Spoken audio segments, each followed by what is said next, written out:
When I got my diagnosis, people expected me to feel relieved. And I did. But I also felt something else, something I didn't have a name for at the time. It wasn't relief, it wasn't gratitude, it was grief. Grief for the kid who got yelled at for forgetting things. Grief for the relationships that fell apart because I couldn't explain why I was the way I was. And grief for the version of myself I had to leave behind. Hey, I'm Dr. Regina Ph.D, and this is Divergent Paths, the podcast where we talk about the things late diagnosed neurodivergent folks experience, but don't always have the language for. You may know me from my weekly newsletter, Nerd Notes, where I share tips and tricks for working with your brain instead of against it. The link to sign up is in the show notes. For this episode, I'm going to talk about the grief that comes after your late diagnosis or your late identification, and why it's valid, necessary, and not a sign that something's wrong with you. The grief that shows up wasn't unexpected. I've said before in other episodes, I have talked about how I cried in the parking lot when I got my diagnosis finally, and that it was a sense of relief and grief at the same time. They don't cancel each other out. Those two can go together quite nicely, actually, if, realizing that you've been something your whole life you didn't know can be nice. And because the diagnosis doesn't just reflect your present life, it reflects your entire life.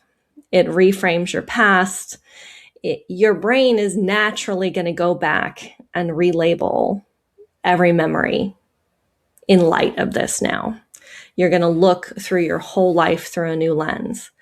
And that relabeling process is a lot of times where the grief lies.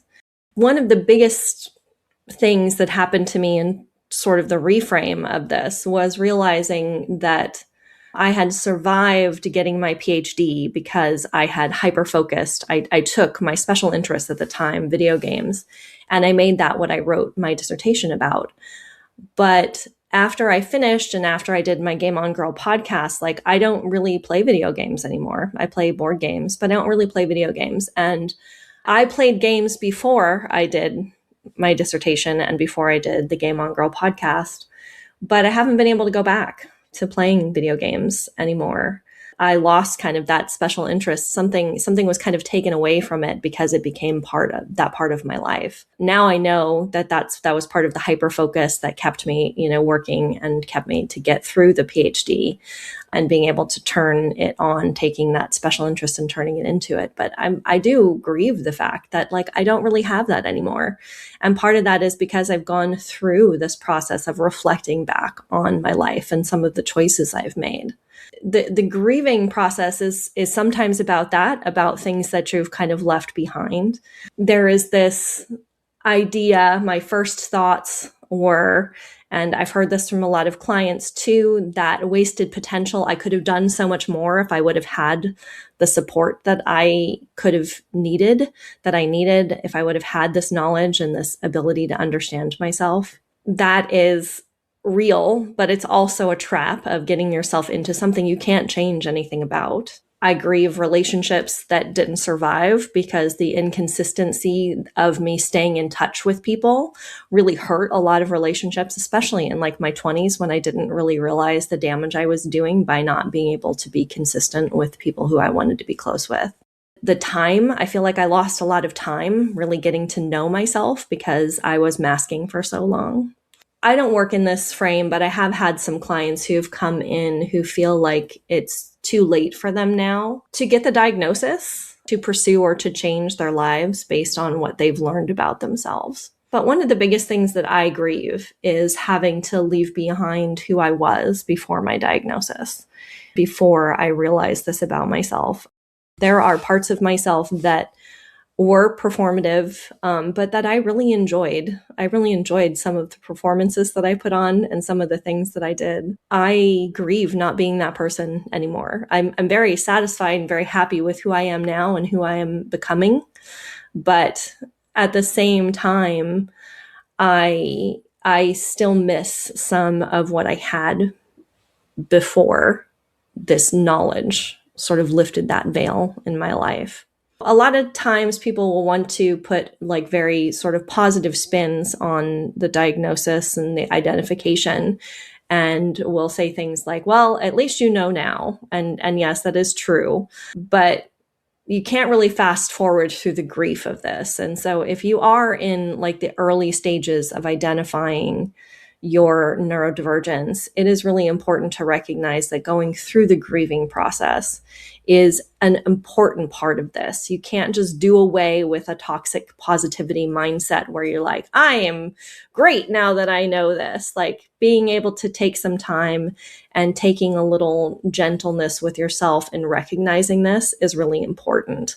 Your grief is valid. Your anger is valid. I have definitely had many moments of being angry. I see this a lot of my clients too, who are angry about coming up with this diagnosis. You don't have to force yourself to feel grateful now that you have the knowledge just because you have the knowledge. That's okay too.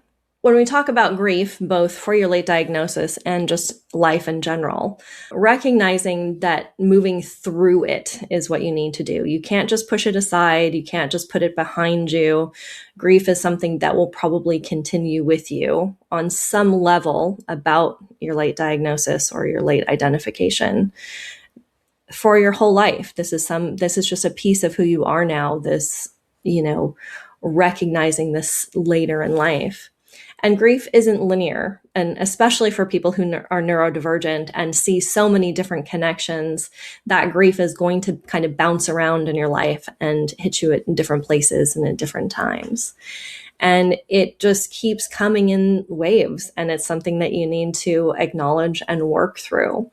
There's a great amount of empowerment that comes through recognizing that grief, and a lot of growth that can happen. And these are things that go really well together, that, the empowerment and the growth and the grieving. I like to help my clients reframe this idea a lot of the time.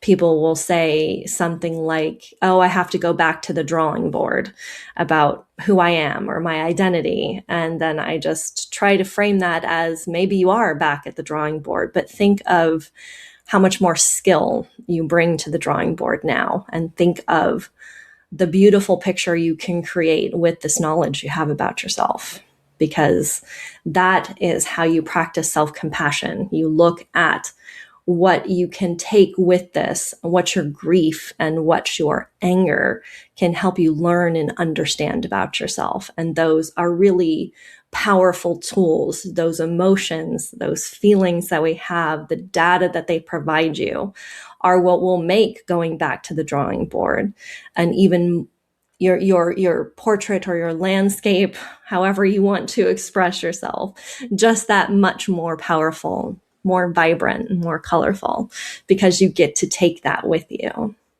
So if you've never had words for this grief that you're feeling with your late diagnosis, I hope this helps you understand. If you have been grieving this, please reach out and let me know. I'd love to hear stories about how this grief might have impacted you and your growth. I have a link in my bio to book a clarity call with me, a 30-minute session to talk about potential coaching packages. I have my deep dive available called The Nerd Out right now, where we could dive into looking at the grief and figure out a way to make your time back at the drawing board capable of making the most beautiful picture you've ever seen.